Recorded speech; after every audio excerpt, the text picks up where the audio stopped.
यीशु मसीह ने कहा, मैं ये चाहता हूं कि तुम फल लाओ और तुम्हारा फल बना रहे। उसने कहा, तुमने मुझे नहीं चुना। हम कई बार बोलते हैं कि मैंने परमेश्वर को ग्रहण किया। कहता नहीं, तुमने मुझे ग्रहण नहीं किया, तुमने मुझे नहीं चुना, मैंने तुझे चुना और ठहराया कि तू बहुत सा फल ला सके। आप जानते हैं परमेश्वर आपको क्यों चुनता है? चलो आप बताओ, परमेश्वर आपको क्यों चुनता है? मान लीजिए आप एक बिल्कुल स्मॉल बैकग्राउंड से हैं, आम सी आपकी बैकग्राउंड है, आपका आम सा परिवार है, आपके आम सी जिंदगी है। क्यों परमेश्वर ने आपको चुना? आप जानते हैं वचन क्या कहता है? वचन ये कहता है कि परमेश्वर जानबूझ के आम लोगों को, तुच्छ लोगों को, गरीबों को, टूटे हुओं को चुनता है ताकि उन्हें एक गवाही बनाकर खड़ा कर सके कि इसकी जिंदगी में जो कुछ भी हुआ है मैंने किया है।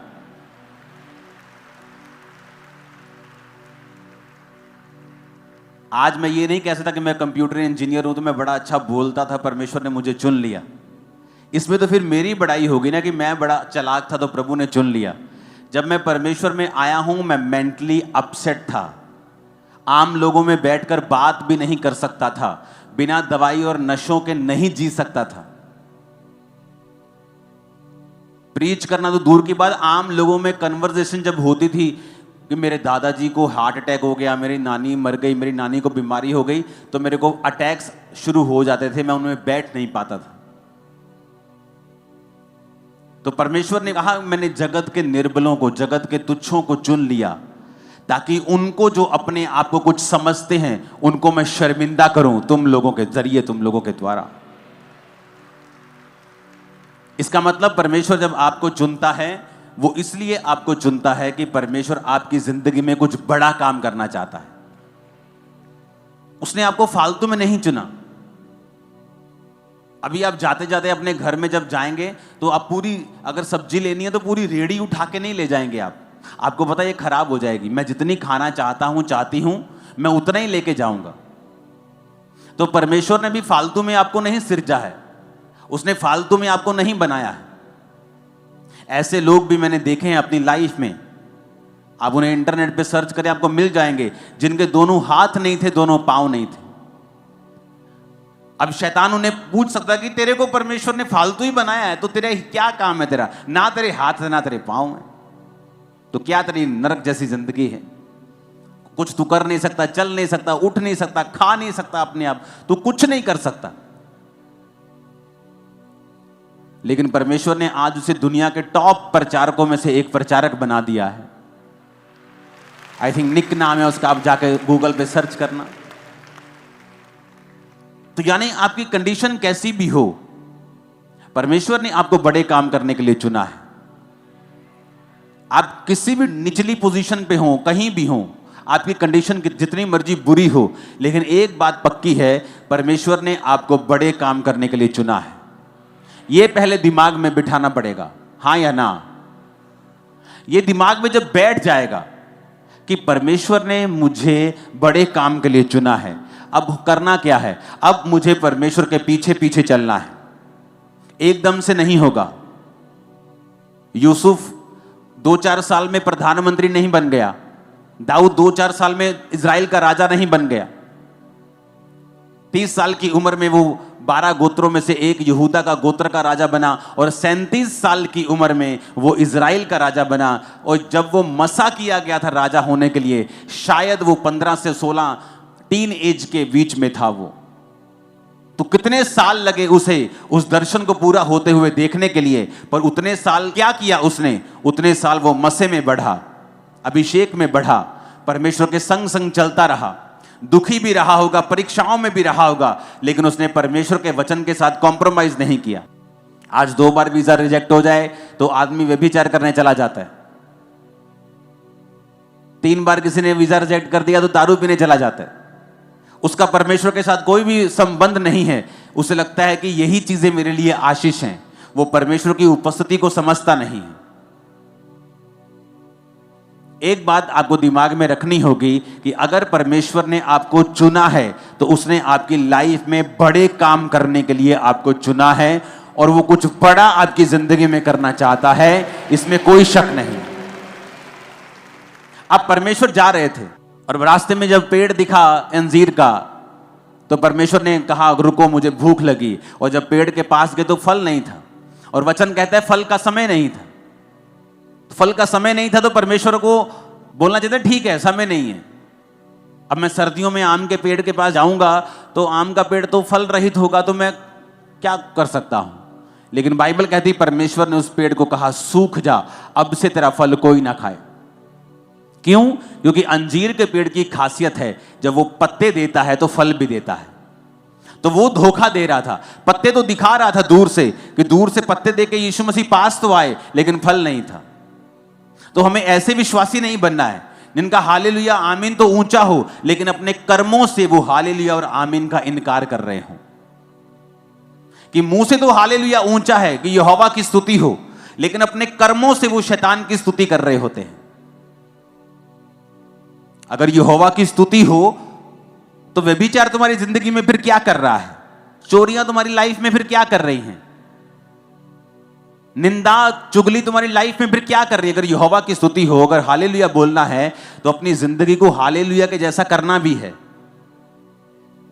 कि जब परमेश्वर तुम्हारा हालेलुया और आमीन देखे, तुम्हारी प्रार्थना को सुनकर तुम्हारे पास आए, तो उसे तुम फेक पेड़ की तरह ना दिखाई दो कि जिसके पत्ते तो हैं, जो ऊपर से अपने आप को धर्मी तो दिखा रहा है लेकिन अंदर से धर्मी नहीं है। हालेलुया। अब आपको यह समझ आ गया कि परमेश्वर ने मुझे चुना है, मैंने उसे नहीं ग्रहण किया, उसने मुझे चुना है और इसलिए चुना है। प्रभु कहता मैंने तुम्हें चुना है और ठहराया है कि तू बहुत सा फल लेके आए। अब हो सकता है परमेश्वर ने आपको, क्योंकि दो तरह के बुलाहट परमेश्वर आपको देता है। पहली बुलाहट सबकी एक है जो मत्ती में लिखा है कि जाओ और सब जातियों को चेला बनाओ और सुसमाचार सुनाओ। अगर आप डॉक्टर हैं आपकी बुलाहट यही है, अगर आप इंजीनियर हैं आपकी बुलाहट यही है, आप एक रिक्शा वाले हैं आपकी बुलाहट यही है। सबकी बुलाहट है कि जाओ और सब जातियों को चेला बनाओ और उन्हें बाप बेटा पवित्र आत्मा के नाम से बपतिस्मा दो। सबकी बुलाहट है ये। कोई नहीं कह सकता कि मैं बिजी हूं, मैं बिजनेसमैन हूं, मेरी वाइफ करती है, कोई नहीं कह सकता, क्योंकि ये परमेश्वर का हुक्म है।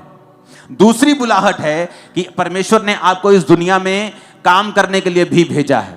दूसरी बुलाहट यानी आपकी पहली बुलाहट सुसमाचार की है, उसको सपोर्ट करने के लिए परमेश्वर आपको बिजनेस देता है, किसी को जॉब देता है, किसी को कोई काम देता है, वो आपकी दूसरी बुलाहट है। आप डॉक्टर हैं, इंजीनियर हैं, बिजनेसमैन हैं, आप किसी कंपनी में हैं, वो आपकी दूसरी बुलाहट है।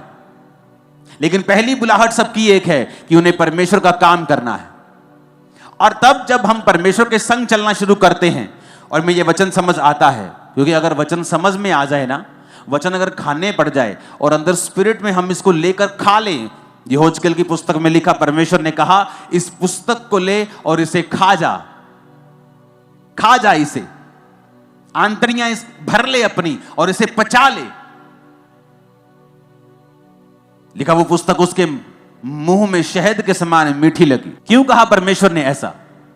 क्योंकि वचन को समझना और उस पर मनन करना, मनन का मतलब है अपना ध्यान उस पर लगाना कि प्रभु मुझसे कहता है। मैं लाखों की भीड़ से बात नहीं कर रहा हूं, मैं आपसे कर रहा हूं। प्रभु मुझसे ये कह रहा है कि मैंने तुझे चुना है और ठहराया है कि तू बहुत सा फल, यानी तेरी जिंदगी में बड़े अच्छे अच्छे रिजल्ट होंगे जो मैं तुझे दूंगा। प्रभु मुझसे कह रहा है और वो आपसे कह रहा है। क्या वो झूठ बोलता है? मैंने कहा क्या वो झूठ बोलता है? क्या वो पक्षपात करता है?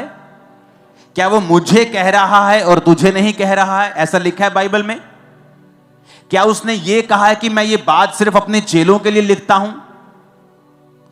उसने कहा नहीं, हर एक व्यक्ति जो बपतिस्मा ले चुका है, जो परमेश्वर को, उसकी आत्मा को अपने अंदर पा चुका है, जो यीशु मसीह के नाम को ले रहा है, परमेश्वर ने कहा मैंने तुझे चुना और ठहरा दिया है कि तू बहुत सा फल लाए। फल का मतलब क्या? रिजल्ट, टेस्टिमनीज, गुड कैरेक्टर, आत्मिक फल, शारीरिक रिजल्ट, गवाहियां, हीलिंग, डिलीवरेंस, एवरीथिंग जो इस दुनिया में है, परमेश्वर ने कहा मैंने तुझे चुना और ठहराया कि तू बहुत सा फल लाए। और अगर मैं इस वचन के ऊपर मनन करूं तो कि प्रभु मुझसे कह रहा है इंडिविजुअली, अकेले को मुझे, कि मैंने तुझे चुना, मैंने तुझे ठहराया कि तू बहुत सा फल ला सके। यानी आपकी जिंदगी एक्स्ट्रा ऑर्डिनरी होने वाली है, क्योंकि खुदा ने कहा है कि तू बहुत सा फल लाएगा। उसने ये नहीं कहा तू ठीक ठीक फल लाएगा, तू थोड़ा थोड़ा फल लाएगा, तू गुजारे योग्य फल लाएगा। उसने कहा तू बहुत सा फल लाए, तू इतना फल लाएगा। लेकिन करना क्या होगा? परमेश्वर ने कहा मैंने तुझे चुना और ठहराया।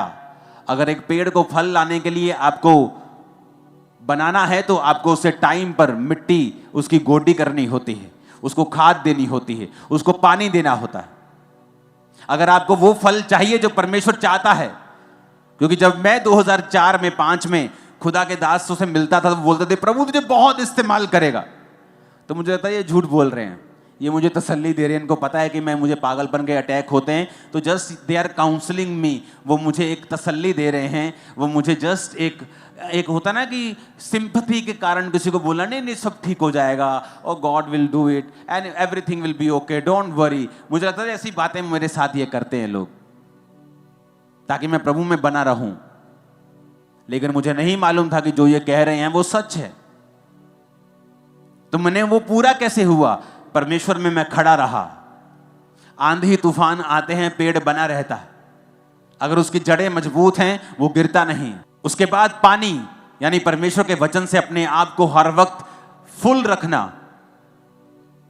आंधी और तूफानों में परमेश्वर को, उसके वचन को पकड़े रहना और उसे छोड़ना नहीं।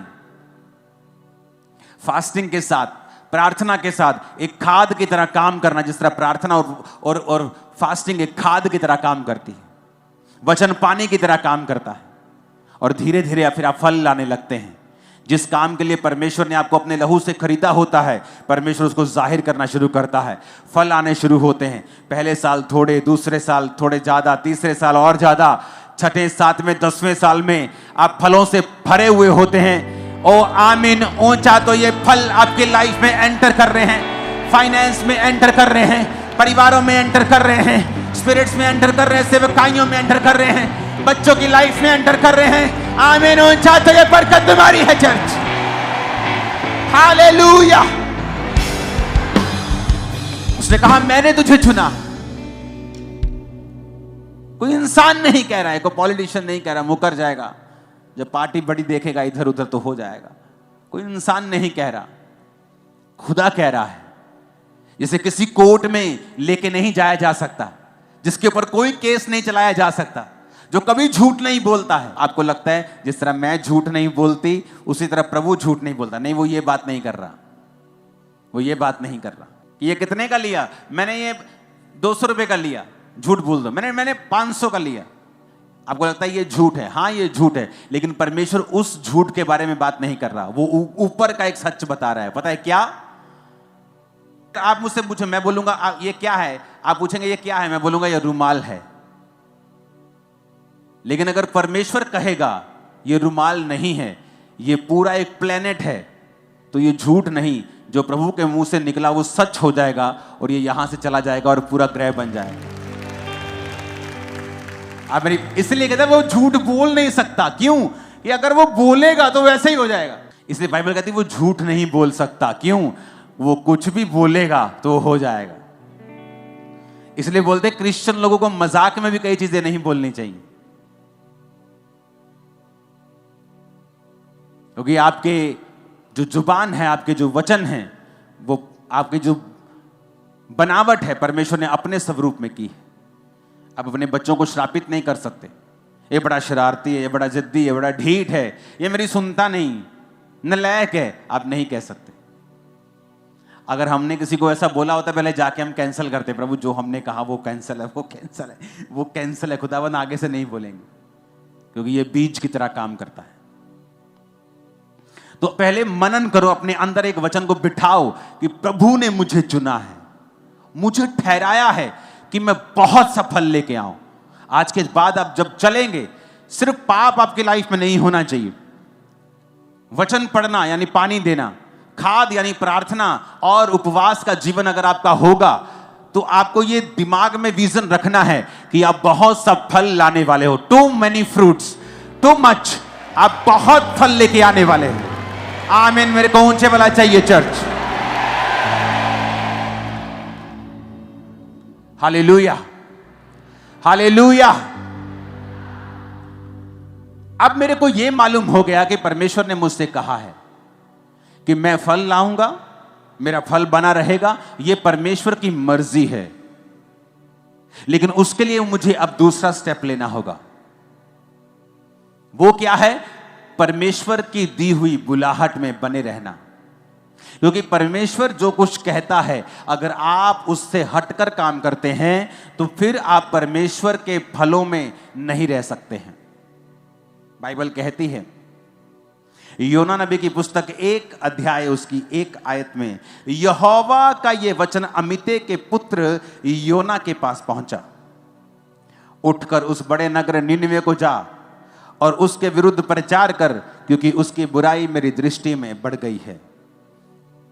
परंतु योना यहोवा के सम्मुख से तरशीश को भाग जाने के लिए उठा और याफा नगर को जाकर तरशीश जाने वाला एक जहाज पाया और किराया देकर उस पर चढ़ गया और उसके साथ यहोवा के सम्मुख से वो तरशीश को चला जाए। तब यहोवा ने समुद्र में एक प्रचंड आंधी चलाई और समुद्र में बड़ी आंधी उठी कि जहाज टूटने पर था। मल्लाह लोग उठकर अपने देवता की दुहाई देने लगे और जहाज में जो व्यापार की सामग्री थी उसे समुद्र में फेंकने लगे कि जहाज हल्का हो जाए। परंतु योना जहाज के निचले भाग में उतरकर सो गया था और गहरी नींद में पड़ा हुआ था। तब मांझी उसके निकट आकर कहने लगा, तू भारी नींद में पड़ा हुआ क्या करता है? उठ अपने देवता की दुहाई दे। संभव है कि ईश्वर हमारी चिंता करे और हमारा नाश ना हो। तब उन्होंने आपस में कहा, आओ हम चिट्ठी डालकर जान लें कि ये विपत्ति हम पर किसके कारण पड़ी है। तब उन्होंने चिट्ठी डाली और चिट्ठी योना के नाम पर निकली। तब उन्होंने उससे कहा, हमें बता कि किसके कारण ये विपत्ति हम पर पड़ी है। तेरा बिजनेस, तेरा उद्यम क्या है? तू कहाँ से आता है और तू किस देश और किस जाति का है? योना ने उन भाइयों से कहा, मैं इब्री हूँ और स्वर्ग का परमेश्वर यहोवा जिसने जल स्थल दोनों को बनाया है उसी का भय मानता हूँ। तब वे बहुत डर गए और उससे कहने लगे, तूने ये क्या किया है? वे जान गए थे कि वो यहोवा के सम्मुख से भाग आया है, क्योंकि उसने आप ही उनको बता दिया था। तब उन्होंने योना से पूछा, हम तेरे साथ क्या करें जिससे समुद्र शांत हो जाए? उस समय समुद्र की लहरें और भी बढ़ती जाती थी। योना ने उनसे कहा, मुझे उठाकर समुद्र में फेंक दो, तब समुद्र शांत पड़ जाएगा, क्योंकि मैं जानता हूं कि यह भारी आंधी तुम्हारे ऊपर मेरे ही कारण आई है। तो भी वो बड़े यत्न से खेते रहे कि उसको किनारे पर लगाएं, परंतु पहुंच ना सके, क्योंकि समुद्र की लहरें उनके विरुद्ध बढ़ती ही जाती थी। उन्होंने यहोवा को पुकार कर कहा, हे यहोवा, हम विनती करते हैं कि इस मनुष्य के प्राण के बदले हमारा नाश ना हो, ना हमें इस निर्दोष की हत्या का दोषी ठहरा, क्योंकि हे यहोवा, जो कुछ तेरी इच्छा से था तूने वही किया है। तब उन्होंने योना को उठाकर समुद्र में फेंक दिया और समुद्र की भयानक लहरें थम गईं। तब उन मनुष्यों ने यहोवा का भय माना और उसको भेंट चढ़ाई और मन्नतें मानी। यहोवा ने एक बड़ा मच्छ ठहराया था कि वो योना को निगल ले, और योना उस मगरमच्छ के पेट में 3 दिन और 3 रात पड़ा रहा। अब यहां पर परमेश्वर अपने एक दास को कहता है कि बेटा जा और नीनवे नगर को जाके उनके बारे में प्रचार कर। तू उनको प्रचार कर कि 40 दिन के अंदर अंदर, जब आप योना 3 उसकी 4 आयत को पढ़ते हैं कि अब से 40 दिन के बीतने पर नीनवे उलट दिया जाएगा। कि परमेश्वर कहता है कि जा बेटा प्रचार कर ऐसे देश में जाके जो मुझसे मुकर गए हैं, और जा और उनको बता कि वो मन फिराएं और अपना प्रचार कर। और वचन कहता है कि योना यहोवा के सम्मुख से किसी और शहर को भागने के लिए चला।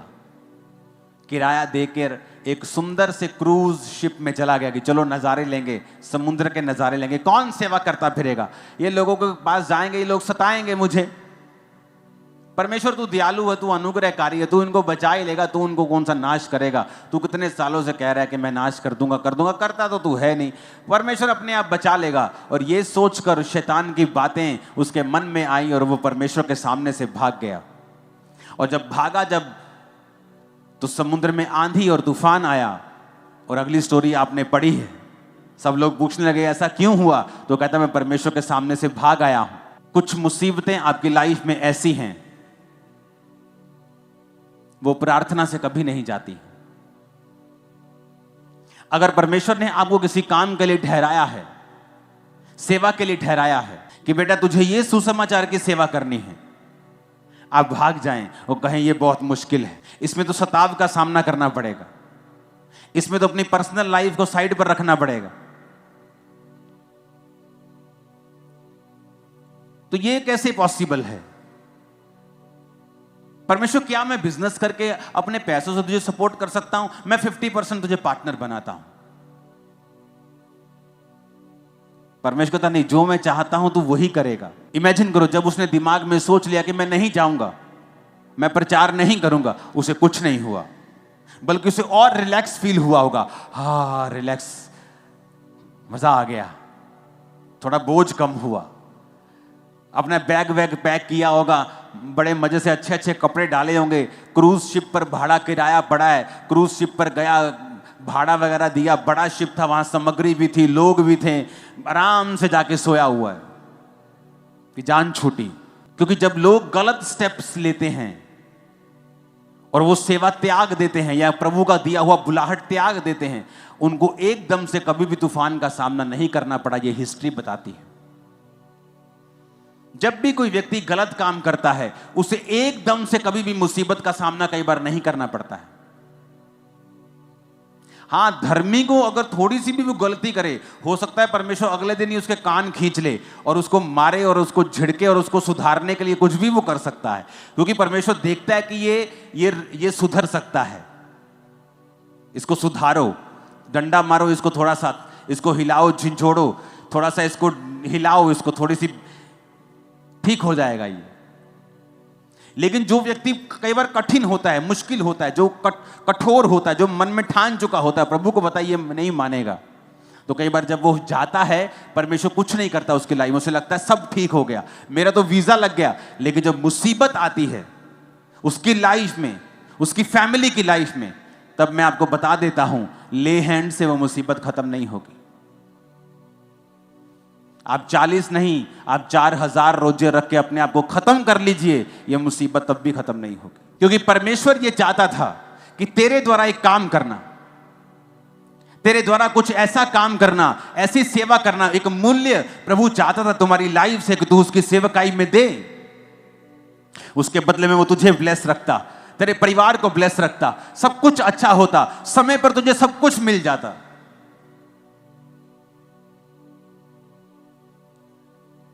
लेकिन जब हम परमेश्वर से हटते हैं और योना नबी की तरह काम करते हैं, फिर आता है एक टर्निंग पॉइंट जहां लाइफ में फिर मुसीबत एंटर करती है। और मैं आपको बताना चाहता हूं, अपने पास्टर को इस मुसीबत के लिए कृपया तंग ना करें, क्योंकि यह मुसीबत ले हैंड से जाने वाली नहीं है। यह मुसीबत तुम्हारी तौबा की वजह से जाएगी, जो तुम करना नहीं चाहते हो। योना कहता प्रभु, अगर आप 2 बाब पढ़ेंगे ना तो लिखा, जब मैं समुद्र की तह तक चला गया, पानी मेरे ऊपर था और मैं मूर्छा खाने लगा, मैं पहाड़ों की जड़ तक जब पहुंच गया, तब मैंने यहोवा की दुहाई दी और उसने एक मगर को भेजा, एक मच्छी को भेजा, जो उसने मुझे निगल लिया। पेट के अंदर पड़ा पड़ा वो 3 दिन रात परमेश्वर की दुहाई देता रहा और परमेश्वर के उस मच्छ ने उसको निगल दिया। जब तौबा की कि परमेश्वर मुझे माफ कर दे, मैं जाता हूं, तो परमेश्वर कहता है पहले तुझे मालूम नहीं था, तो पहले अगर जाता तो इतने छितर ना खाता, तू इतनी मुश्किलें तुझको ना आती, तूने दूसरों का भी नुकसान करवाया। व्यापार की वस्तुएं उसमें उसमें घी होगा, उसमें चावल होंगे, उसमें क्या क्या व्यापार पुराने जमाने में होता, कपड़े होंगे, सारा कुछ समुद्र में फेंका। फाइनेंशियली नुकसान किया, दूसरों का नुकसान किया। कुछ परिवारों का नुकसान होता है जब उनके बच्चे सेवा छोड़ते हैं, लेकिन तब वो नहीं बोलते, आने दो आने दो, अब घर आ गया, मेरे घर का काम करेगा। भाई साहब, वो घर का काम नहीं करेगा, वो नुकसान करेगा। क्यों? क्योंकि वचन ऐसा कहता है कि यहोवा के घर में, उसकी सेवा में जो आशीष है, पीछे मुड़ने पर वो श्राप है। क्योंकि प्रभु उसी श्राप से तुम्हें बचाना चाहता है, इसलिए वो तुझे सेवा के लिए बुला रहा। अगर मैं सेवा ना करता, मैं जीवित नहीं रहता, मुझे मालूम। तो परमेश्वर ने उस कर्ज को खत्म करने के लिए मुझे कहा, अगर तू सेवा करेगा वो कर्ज खत्म हो जाएगा। तो शैतान जानता है कि वो कर्ज जो शैतान तुम्हें देना चाहता है वो नहीं दे पाएगा अगर तू यहोवा की बुलाहट को पूरा करेगा। अब किसी के जीवन में बुलाहट कुछ है और किसी के जीवन में कुछ है, और अगर वो अपनी बुलाहट से भागता है, वो अपना तो नुकसान करता भी है, अपने आसपास का भी नुकसान करता है। फिर आप ले हैंड करवा लो, आप 40 रोजे रख लो, 80 रख लो, 120 रख लो कि हील हो जाए, डिलीवर हो जाए, ये मुसीबत चली जाए। वो नहीं जाने वाली, क्योंकि वो मुसीबत सिर्फ तौबा से जाएगी। जो कार्य प्रभु ने दिया उसे पूरा करने पर ही वो जाएगी। लेकिन ईगो रास्ते में आती है और वो ईगो के कारण लोग मारे जाते हैं। पारिवारिक मेंबर्स का नुकसान होता है, फाइनेंस का नुकसान होता है, जीवन का नुकसान होता है, बुढ़ापे में और अधिक उनको तकलीफों का सामना करना पड़ता है। वो सॉन्ग है ना, खुदाया तेरी रूह तो मैं भला न सके किधर जाऊं, कि तू सब तरफ है, मैं कहां जाऊं। आसमान में चढ़ू तू है, समुद्र के नीचे तू है, हर जगह तू है। कभी परमेश्वर की बुलाहट से भागो मत, क्योंकि जब आप बुलाहट से भागेंगे तो परमेश्वर का कोई भी नुकसान नहीं होगा। आपकी जगह आपसे बेटर पर्सन उस जगह को ले लेगा, उस भवन का भी नुकसान नहीं होगा। परमेश्वर अपने काम को कर लेगा, प्रभु का नुकसान भी नहीं होगा। नुकसान एक ही व्यक्ति होगा, जो आप होंगे या आपकी फैमिली। क्योंकि अगर आप बुलाहट को पूरा करते हैं तो परमेश्वर आपके जीवन में वो सारे फलों को देता है जो परमेश्वर ने आपकी लाइफ में सोचे हुए। हालेलुया।